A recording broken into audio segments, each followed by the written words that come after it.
Another thing you may want to do with promises is to run a bunch of things concurrently and then continue when all of them are done.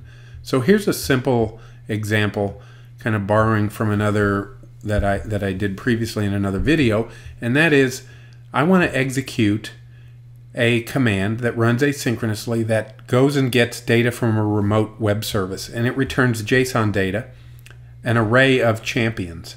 So I define my continuation here, and I'm using onSuccess here.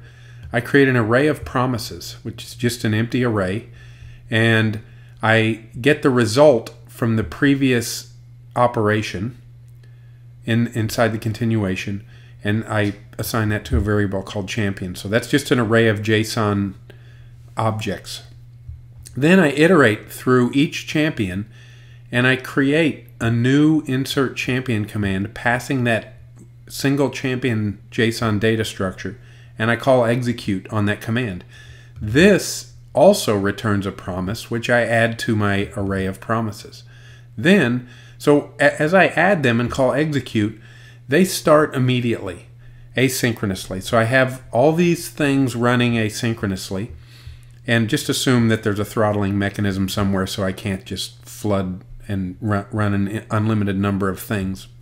But then I create a new promise that resolves when all of these other promises resolve or error.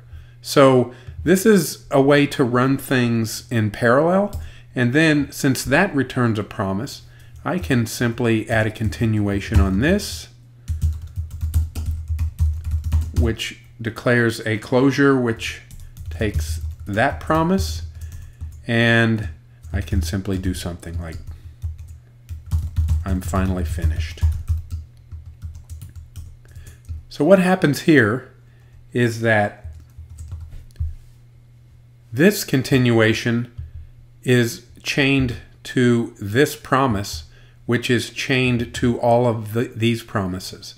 So this continuation will not run until all of the promises that it was based upon resolve. And again, this is just made up syntax, but it is a capability that most promise libraries provide to you.